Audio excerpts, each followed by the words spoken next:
Pois é, tarifas de Trump podem ser aí uma oportunidade de crescimento para o Brasil e para o consumidor. Pelo menos é como pensam alguns economistas. Vamos saber dos impactos no agronegócio após a taxação de 10% sobre produtos importados pelos Estados Unidos. Quem faz este panorama é Ronaldo Fernandes, analista de mercado da Royal Rural. Olá, seja bem-vindo mais uma vez, boa noite. Boa noite, Fábio, obrigado, é um prazer estar aqui. Prazer é nosso, até porque é bom a gente ganhar informação, estar bastante informado para justamente ter uma opinião formada, né? A gente conseguir imaginar realmente o que pode trazer de impacto todo esse rebuliço com tarifaço. Mas como disse o Daniel Vargas há pouco, o professor, diálogo. É importante que haja negociação. O comércio precisa de dois, né? Um que produza, o outro que compre, que utilize, que consuma. Então é necessário que haja uma boa relação, né? Senão fica difícil. Eu acho interessante, Fábio, a gente até explicar, muita gente querendo saber o que levou o Trump a fazer isso. Porque de todos os lados que a gente olha, parece que não há nenhum benefício, nem para ele, para os Estados Unidos, sobretudo para o americano e para os países que ele taxou. De onde ele tirou essa ideia? Por que ele está fazendo isso? Tem uma teoria, uma técnica, na verdade, na economia, que a gente chama de dilema de Triffin, que ele explica bem o que é isso. Isso já lá atrás.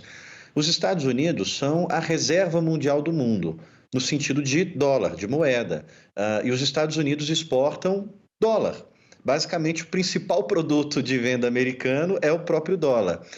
E para os Estados Unidos exportarem dólar, não tem outra forma a não ser deles comprarem produtos de fora. Então, o Brasil precisa fazer reserva de dólar. Como é que os Estados Unidos vai mandar dólar para o Brasil? Comprando produtos do Brasil, a China e assim todos os países.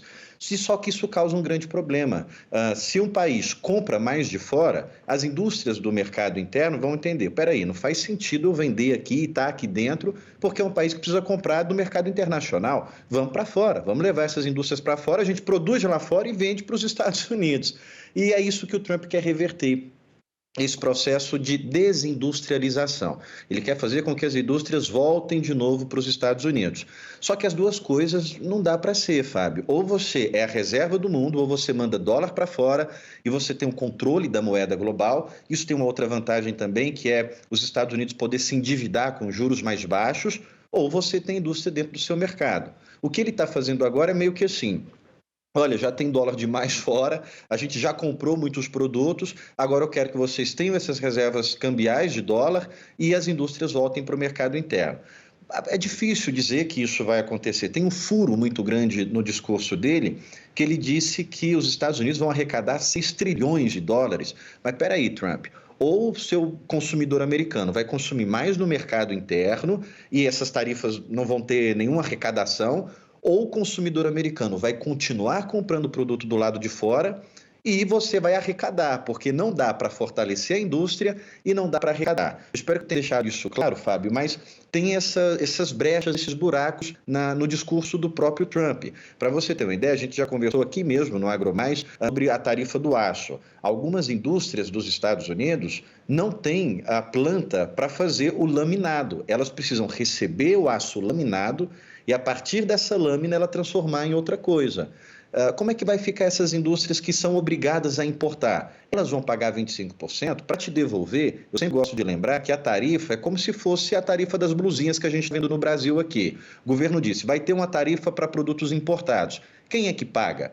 Quem paga é quem compra. Então, quando a pessoa for lá na Shein, na Shopee, vai estar lá a tarifa da blusinha, que tem um limite, né? Dos Estados Unidos é a mesma coisa. O tarifaço é para o americano pagar.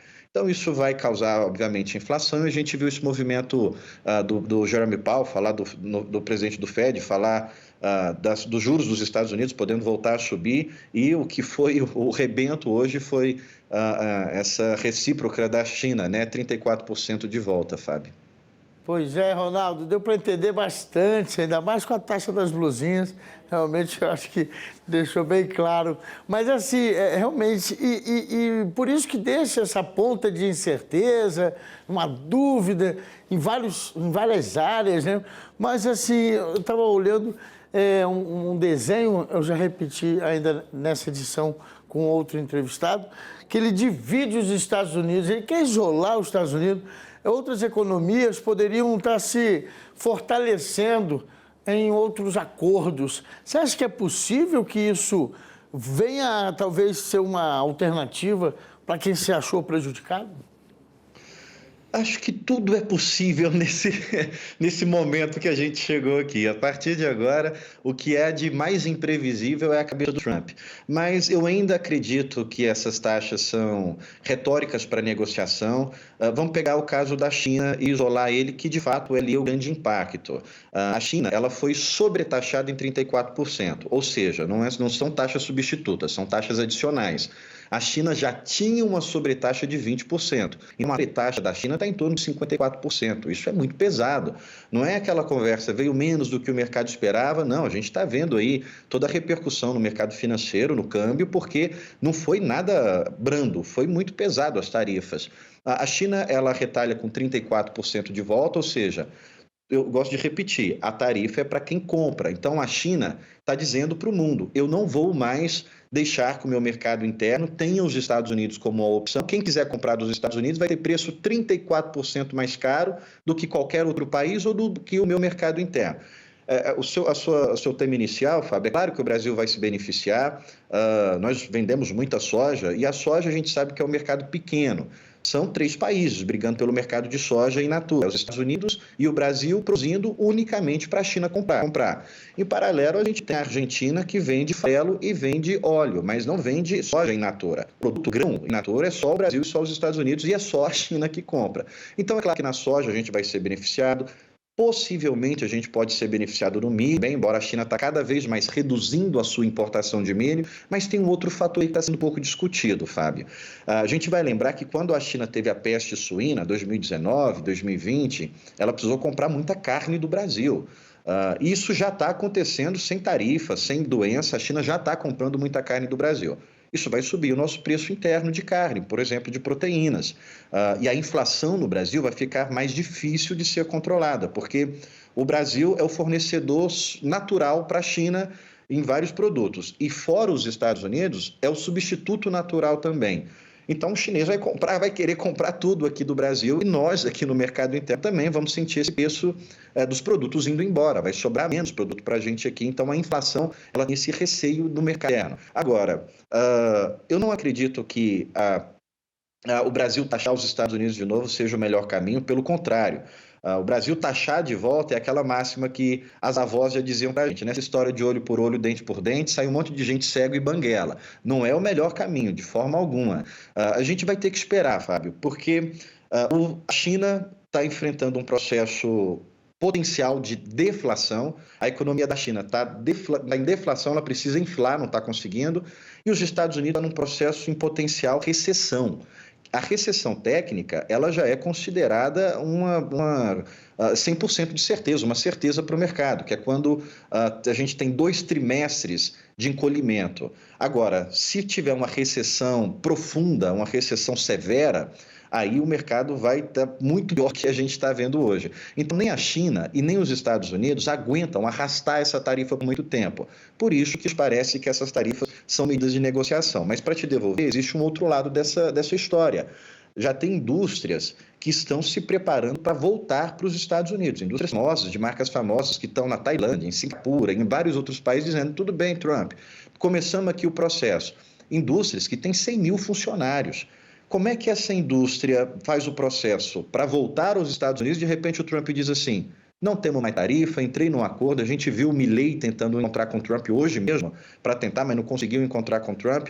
Aí você imagina essas indústrias que voltam para os Estados Unidos e ele volta àquele dilema de thrifting. Os Estados Unidos continuam exportando dólar, começam a importar produtos e as indústrias lá vão ter que fazer isso de novo, sair do país. Então, não é um processo, já é definido. A gente não vai ter uma resolução rápida, Fábio. Possivelmente, a gente pode ver isso aí arrastar, não só por meses, mas pode fazer aniversário, viu?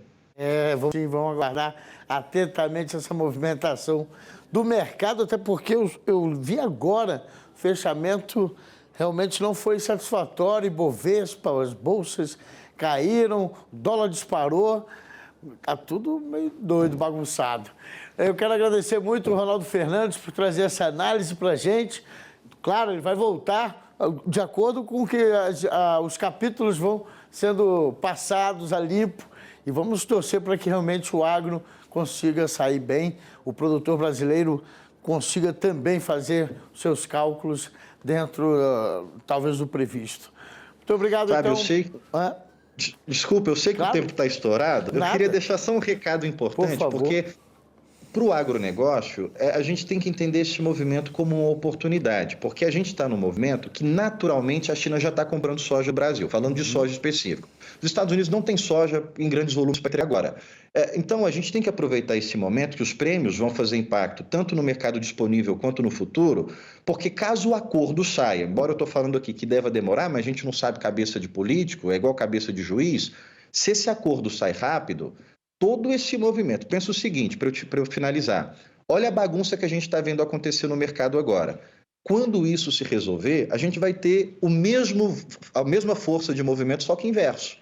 Então, aí o que a gente está sendo beneficiado no agronegócio agora, num possível acordo, a gente seria prejudicado com a mesma força. Então, é importante a gente acompanhar os capítulos dessa novela, mas também entender as oportunidades. Tá? Com certeza, sim, com certeza. Oportunidade há nessa bagunça aí, é só prestar atenção.